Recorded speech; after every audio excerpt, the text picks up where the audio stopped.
ない世界なの何かの意味がきっとあってでも君のいない世界など夏休みのない8月のよ。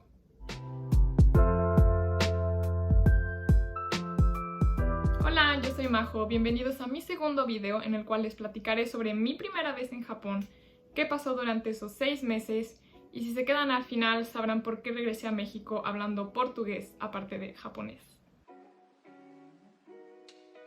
Como les conté en mi primer video, mi primera vez en Japón fue en 2018, me fui durante 6 meses a estudiar en una escuela de japonés y viví con 2 familias japonesas.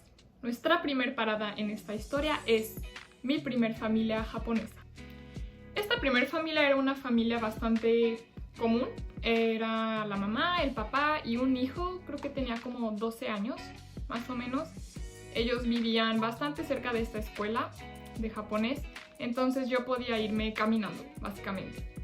Cuando llegué era invierno y en Japón las estaciones del año son muy extremas.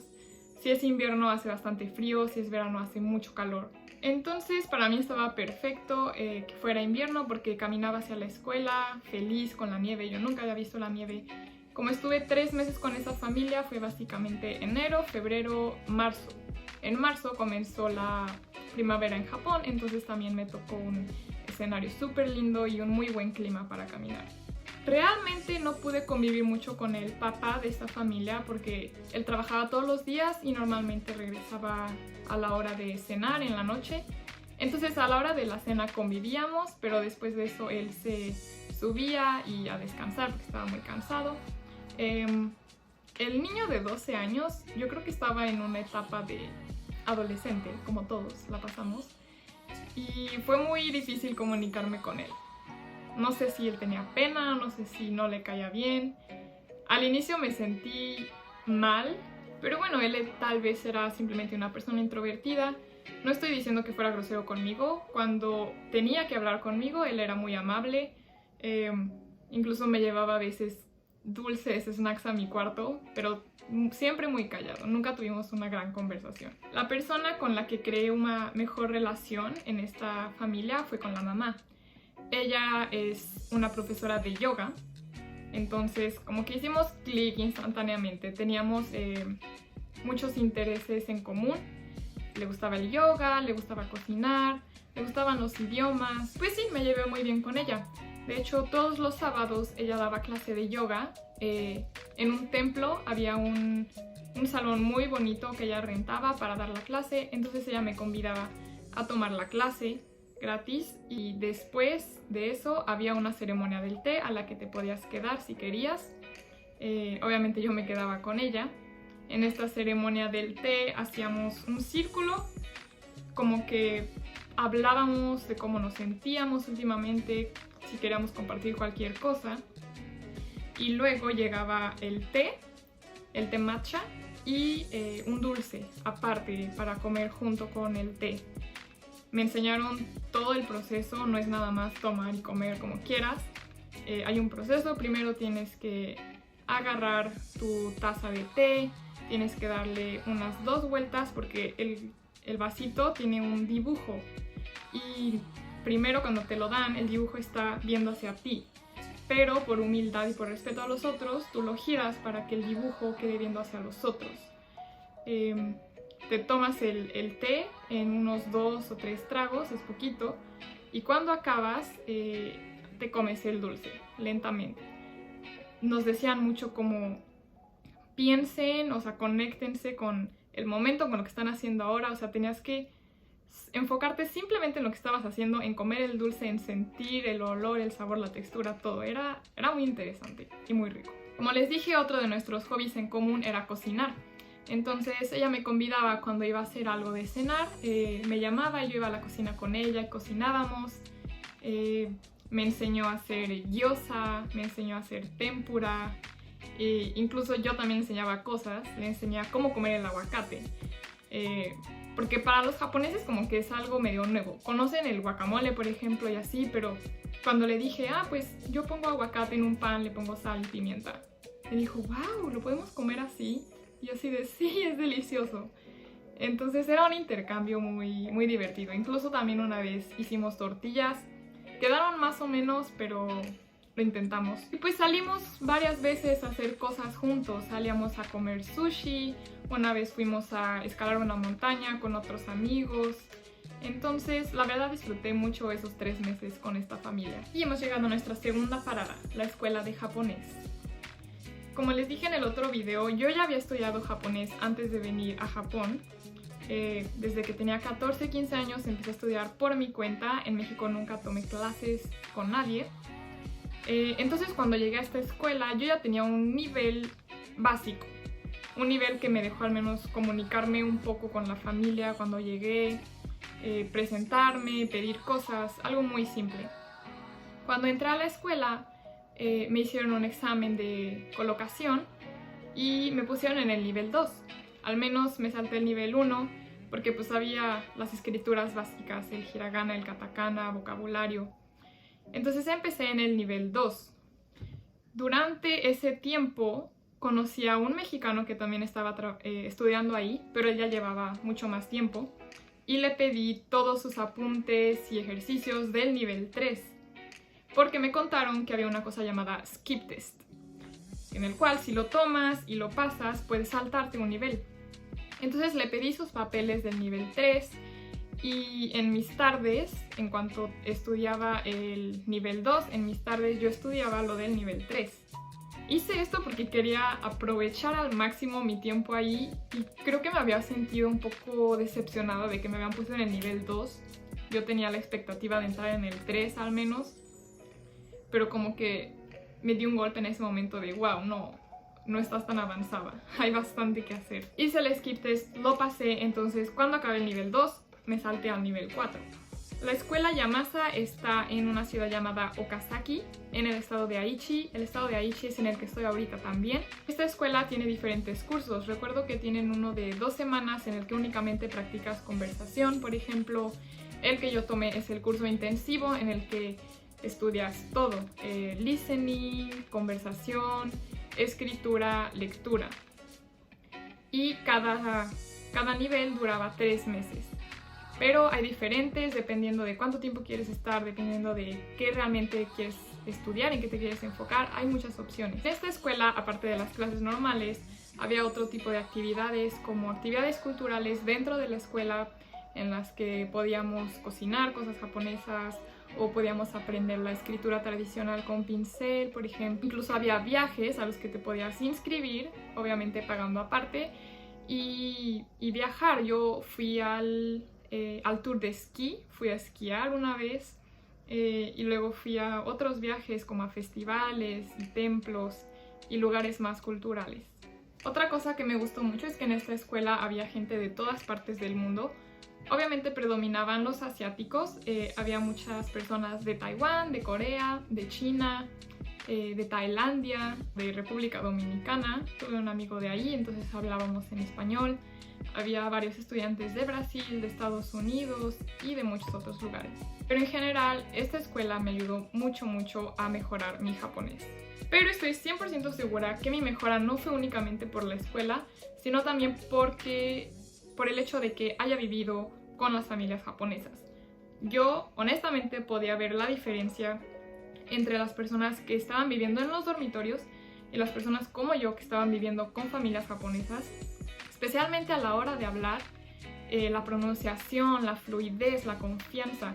Era mucho mejor las personas que vivían con familias japonesas y usaban el japonés diario mucho más tiempo durante el día. Nuestra tercera parada en esta historia es mi segunda familia japonesa. Esta familia era completamente diferente a la primera que les conté. Era una señora ya grande que ya vivía sola. Tenía 3 perritos, pero al lado, en la otra casa, vivía el hijo de esta señora con su familia. Obviamente la dinámica en esta casa era muy diferente. Esta señora ya no podía salir y manejar y todo eso. Ella salía a pasear a sus perros durante las tardes. Esta señora era súper atenciosa, cocinaba muy rico. La hora de la cena era cuando más convivíamos, platicábamos, luego veíamos la tele. Nuestra cuarta parada en la historia son mis viajes. Como durante esos 6 meses simplemente estaba estudiando en la escuela de idioma, tenía muchísimo tiempo libre y me preparé para poder hacer viajes a diferentes lugares. El primer lugar al que visité fue Tokio. A Tokio me fui con una amiga de la escuela, nos quedamos unos 3 días. Lo más interesante fue que nos quedamos en el hotel cápsula. Cada una durmió en una pequeña cápsula, muy extraño. Si te gusta moverte durante la noche tal vez no sea lo más cómodo, pero parecía que estábamos dentro de una nave espacial. Todo el edificio por dentro era blanco, simplemente para dormir, bañarte y ya. No había restaurante ni nada, pero por eso era muy barato.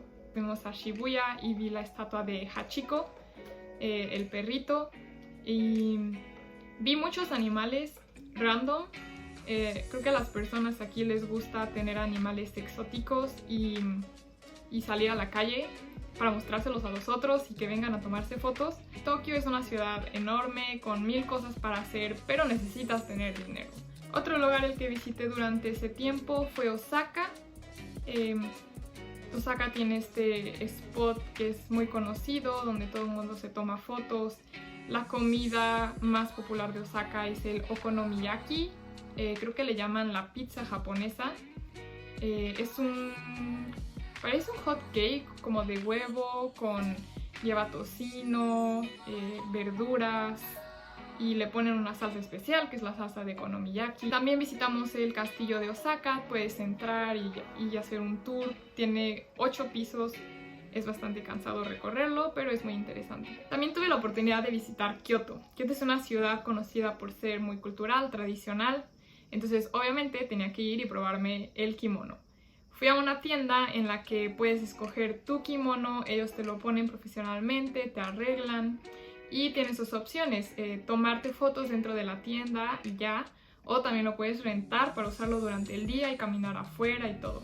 Pero yo únicamente me tomé fotos dentro de la tienda. Y el último lugar que visité durante esos 6 meses fue Kobe. Cuando estás en Kobe puedes incluso sentir que no estás en Japón. La estructura de los edificios es diferente, el estilo es todo diferente. Aquí obviamente fui a probar la carne Kobe, tan famosa de la que todos hablan. Estaba rica, estaba cara. Yo personalmente no pagaría de nuevo por una carne Kobe. Estoy feliz con una picaña. Pero bueno, tenía que probarlo. Y aparte también probé el mejor cheesecake que he comido en toda mi vida. Este cheesecake era como pan, no tenía la consistencia cremosa de cheesecake, pero encima del pan tenía un pedazo de queso gratinado, delicioso, como con una miel. No sé, pero creo que en un día fui como 3 veces a diferentes cafés solamente para comer este cheesecake. Nuestra quinta y última parada. ¿Por qué regresé a México hablando portugués si me fui a estudiar japonés? La respuesta es que yo conocí a mi actual novio en esa escuela de japonés. Bueno, nos conocimos, empezamos a salir y aunque ahora lo pienso y es muy raro, al inicio hablábamos únicamente en japonés porque era nuestro idioma en común. Entonces, pues solamente podíamos platicar en japonés, porque cuando yo escuchaba el portugués no entendía nada, hablaba muy rápido. Yo lo escuchaba hablar con los otros estudiantes brasileños y era algo como: E aí, cara, você fez a lição de casa? Tá pronto pro texto que vai ter mais tarde? E aí, tá com vontade de fazer o que depois? Tá com vontade de tomar uma breja? Y yo así de... entendí casa y ya. Entonces al inicio hablábamos solo en japonés. A veces usábamos un poco de inglés o español y portugués nada más como palabras cuando no sabíamos cómo decirlo. Pero me cansé, ¿saben? Cuando no es tu idioma y estás intentando crear una relación, algo más que una amistad, es muy difícil comunicarse en un idioma en el que ninguno de los dos es 100% fluente.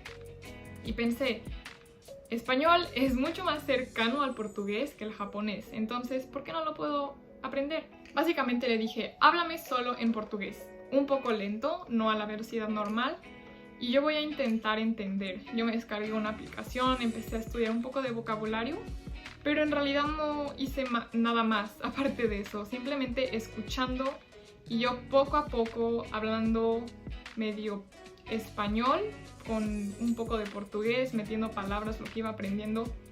poco a poco me empecé a soltar, empezaba a entender más de lo que él decía a un nivel mucho más rápido.